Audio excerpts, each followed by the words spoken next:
తొక్కేయడానికి కావచ్చు, మనుషుల యొక్క ఆడవాళ్ళని అవమానించడంలో కావచ్చు, అనుమానించడంలో కావచ్చు, మార్ఫింగ్ ఫోటోలో కావచ్చు, నేను డోసు పెంచుతున్నానని అర్థం. అంతే. మీరు అనేది ముఖ్యమంత్రిగా ఉన్నప్పుడు కొద్దిగా బాధ్యత గల ఆ విధంగా కొంచెం ఉంటేనే ఆ విధంగా అయిపోయింది రాష్ట్రం. అవును. ఇప్పుడు ఇంకా బాధ్యత లేదు అంటే ఒక ఎమ్మెల్యే, పులివెందుల ఎమ్మెల్యేగానే ఉన్నారు కాబట్టి ఇంకా ఇష్టానుసారంగా వ్యవహరిస్తున్నారు, ఇంకా ఎక్కువ చేస్తారని చెప్పి అంటున్నారా? చేసేసారు కదా, ఇప్పుడు చేస్తున్నారు. ఏంది ఫ్యూచర్ టెన్స్ ఎందుకు?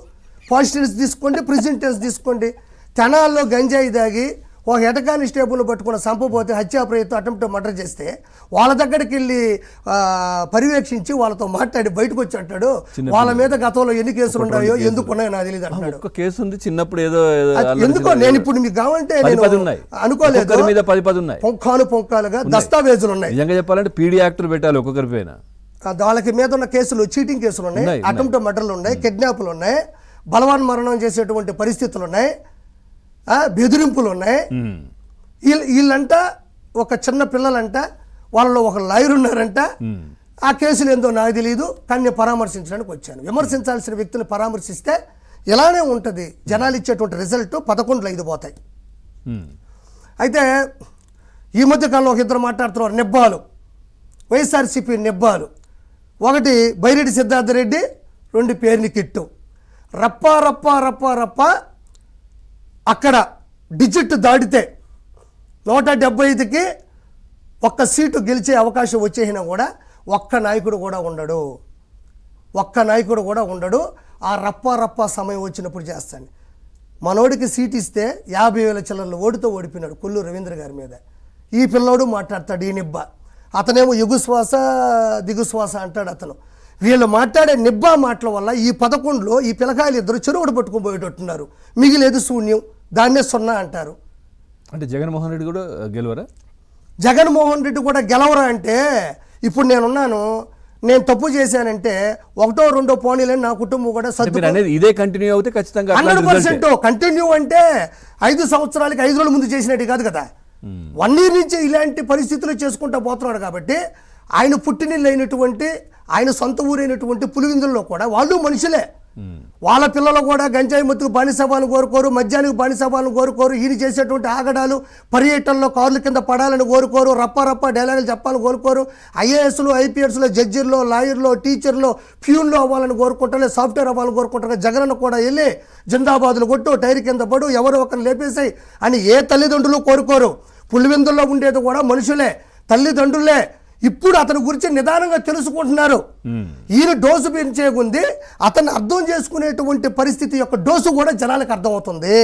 కాబట్టి పులివెందులే ఉంది, పులివెందులైనా, పొంగనూరైనా, తంబాలపల్లి అయినా, దర్శి అయినా, ఎర్రగొండపాలెం అయినా, అరకైనా, పాడేరైనా, మంత్రాలయమైనా, ఆలూరైనా, గెలిచిన 11 సీట్లు ఎక్కడైనా అక్కడ ఏ తప్పు జరిగినా కూడా ఆ తల్లిదండ్రులు వెళ్ళి జగన్ వెనక నిలబడమని చెప్పడానికి పొట్టి శ్రీరాములు గారు కాదు, వల్లభాయ్ మన గాంధీ గారు కాదు, సర్దార్ వల్లభాయ్ పటేల్ గారు కాదు, వీళ్ళేమి మహాత్ములు కాదు కదా, జాతి పితలు కాదు కదా, దేశానికి స్వాతంత్రం తీసుకురావడానికి అసువులు పాసిన ప్రాణాలను తృణప్రాయంగా భావించిన దేశభక్తులు కాదు కదా.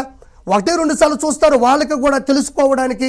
కానీ ఎందుకు మరి విలువలు విశ్వసనీయతతో పనిచేసే రాజకీయ నాయకుడు కదా జగన్మోహన్. విలువలు విశ్వసనీయత అంటే, విలువలు అంటే 2 విలువలు. సొంత చెల్లిని పసుపు చీర కట్టుకుందని క్యారెక్టర్ అసాసినేషన్ చేయించాడు సొంత వర్గం మీద, ఇది ఒక విలువ. 2వ విలువ, కన్న తల్లిని డబ్బు మీద మోజుతో కేసులు పెట్టాడు. సొంత తల్లిని అంటే రక్తం పంచుకుని పేగు దించుకుని పుట్టినటువంటి ఒక బిడ్డ కన్న తల్లి మీద కేసు పెట్టాడు. అంటే ఈ విలువలు. విశ్వసనీయత అంటే మంచి మాట, సొంత బాబాయినే రాజకీయానికి అడ్డుగా ఉన్నాడు, అబ్బాయి నువ్వు చేసేది తప్పు అని చెప్తున్నాడని అతను లేపేశాడు. ఇయే విలువలు విశ్వసనీయత. అదేమంటే నేను విలువలు విశ్వసనీయత రాజకీయం చేస్తూ ఉన్నాను అంటాడు, చెప్పడానికి ఏముందిలే. అదొకటి. తర్వాత ఇప్పుడు జగన్మోహన్ రెడ్డి హయాంలో మనం చూసాం పరిశ్రమలు వెళ్ళిపోవడం కావచ్చు, రాష్ట్రం నష్టాల్లోకి వెళ్ళిపోవడం, ఇవన్నీ కూడా జరిగాయి. రాజధాని లేని రాష్ట్రంగా ఇవన్నీ కూడా.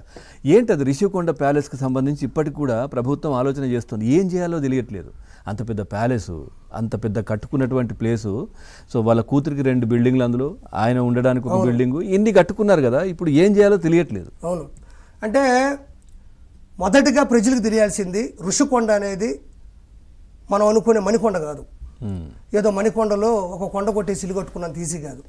సప్త ఋషులు, అప్పటి పీఠాధిపతులు, అప్పటి దివ్యశక్తులు, అప్పటి దేవతలు, దేవుళ్ళు ఆ కొండ మీదకి వచ్చి తపస్సు చేశారన్నది పురాణాలు. అద్వితీయమైనటువంటి పురాణాలకు సంబంధించినటువంటి అందరికీ తెలిసిందే అది. అలాంటి కొండ.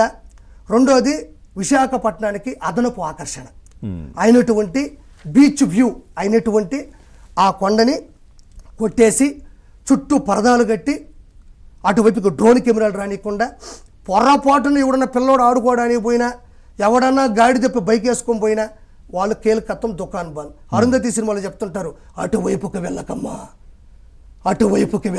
అంటుంటారు. మీరు అరుంధతి సినిమా చూసారో లేదో గుర్తుందానే అంటాడు ఒక అతను వచ్చి, అటువైపుకి వెళ్ళొద్దు, ఇదే పరిస్థితి. అక్కడ గన్మ్యాన్ని, వీళ్ళ రౌడీ మొక్కల్ని అక్కడే గంజాయి దాక్కో, ఒక స్థావరం ఉంటుంది, అక్కడే మందు దాక్కో, అక్కడే కత్తులు పట్టుకో, గొడ్డలు పట్టుకో, అటువైపుకి ఎవరు రాకూడదు. ఎందుకంటే పవన్ కళ్యాణ్ గారిని రానివ్వలేదు, చంద్రబాబు నాయుడు గారిని రానివ్వలేదు, ఆకాశయానం గుండా వచ్చేటువంటి డ్రోన్ని రానిలేదు, రోడ్డు మీద వచ్చేటువంటి కాన్వాయ్ని రానిలేదు, సామాన్య మనుషులు కూడా అటువైపుకి రానిలేదు. చివరికి ఆయన కూడా వెళ్ళలేదు. కానీ కొండను కొట్టి టెండర్లు సొంత వాళ్ళకి ఇచ్చి 500 కోట్ల రూపాయల సుమారు ధనాన్ని